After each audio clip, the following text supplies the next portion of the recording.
You know what? Only a couple of things in this world will make me flee out of a screening of the brand new Appleseed across a couple of blocks, which to an out-of-shape person like me is like 100 miles, Forrest Gump style. Right, but it's to talk to this gentleman because I love the movie Excision. Thank you so much, man.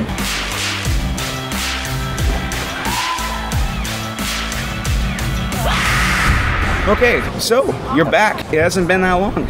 I'm as surprised as you are. Yeah, I got to make another one. So. Your father gave the skeleton to me. That makes it a donation. But it doesn't belong to you. There's nothing I can do to help persuade you?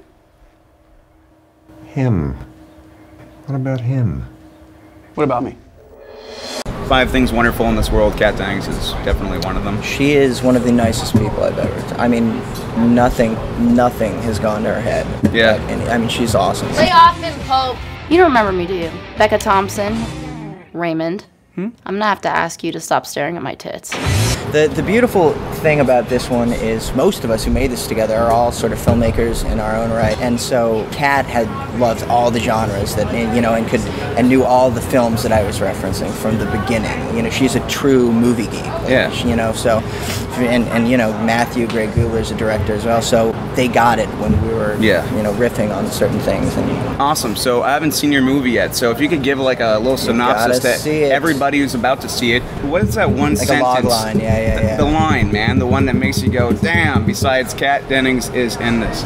Let me tell you, it's a complete, God, please don't make me come to the fucking log line. It's alright. I came here because I need a job. So if you could just type my info into your computer, something in upper management would be great. I'm literally on the verge of having to move back in with my parents, and I don't want to do that. I got nothing for you. For what I understand of it, it's this guy comes back to his suburban town. College graduate, moves back home, you know, he runs out of money, blah, blah, blah, in the big city. And he has kind of like powers to perceive the undead. Yep. Still believe in all that paranormal stuff? I've experienced it firsthand.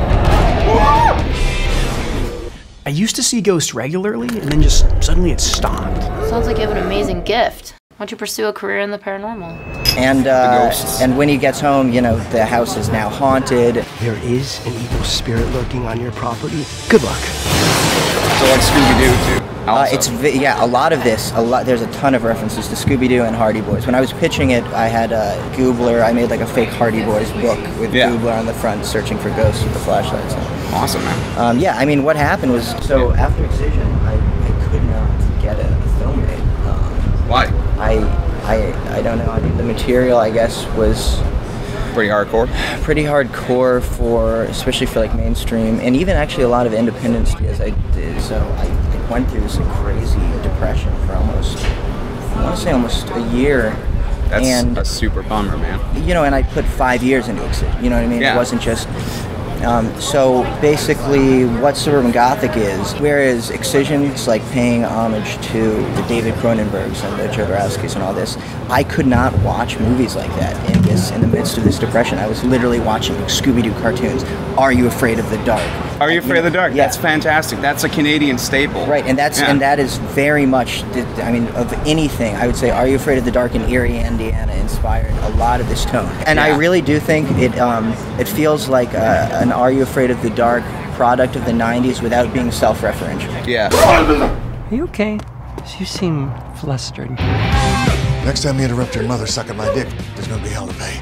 The main concept of this thing was to just be heart on your sleeve, you know what I mean? Yeah. No too cool for school fucking anything. Like, and this is really very much an exercise of just like being a kid again. You know, I don't know if you know this, but in a certain episode with Tara Lipinski, there's some kid walking by in the background holding a backpack. This guy. Are you kidding me? Yeah, but you got me pumped, seriously. If you want to give a tagline to any Canadian child and anyone around my age, if you say You're Afraid of the Dark, there's kind of like this. Well, look, instinct, man, I wish more money people had that kind of response to. Well, there you go. You could say that. You sell something as a Are You Afraid of the Dark? What the hell is that? Yeah, it's a rough road, but I really do think if you enjoyed Excision, this is 150 bazillion% departure, but it has the same spirit of irreverence and the same like love for cult films and cult film actors and all that stuff. So, you know, I think you'll have a lot of fun with it. I sure as hell hope so. Because I don't have that wall that I had up with Excision, because it was like, you don't like Excision? Fuck you. Well, fine. You know what I mean? 5 years of my life, man. Yeah, but also the movie was like, I was really trying to get out a lot of like aggression. Yeah. And with this new one, it was supposed to feel like my friends and I were back in like my parents' backyard with like their high-8 camera, you know what I mean, making movies again. So it's all the references are much lighter. It's certainly just as personal. You fucking kidding me? Shh, keep your voice down. You're gonna wake up my dad. I look like a Klan member. I found when I was shooting things, and I was shooting nudity and blood, it took away from the sort of feeling of innocence in the movie. But then you could curse all the way through. So you decided all this after you cast Kat Dennings in the movie? Yes. I'm sorry. I don't. I'm just kidding. It's a miracle that she'll do one of my projects. You know what I mean? Because these are not, you know, big studio movies, and that's one of the great things about all these actors. It's like they really do, and you know, none of us are doing this for the money. I do think Fantasia is probably the best film festival in the world. Finally on the Fantasia stage, please give it up for Richard Bates Jr., the writer-director of Excision!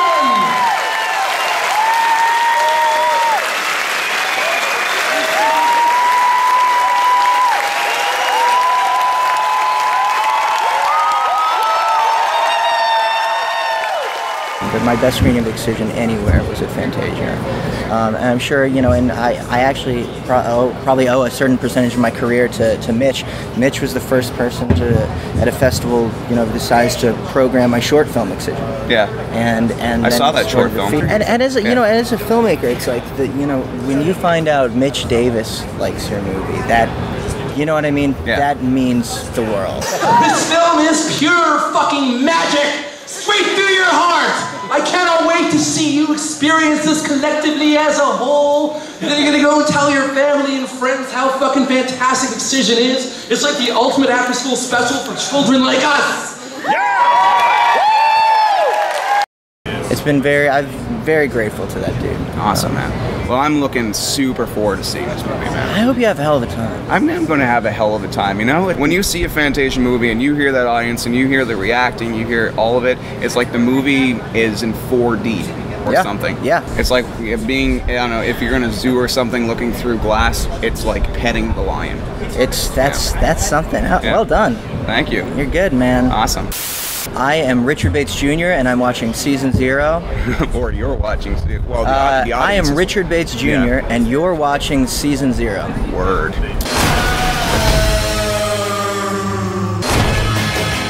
Okay. Favorite episode, or Are You Afraid of the Dark? Go. Oh, Christ. That's a good cut.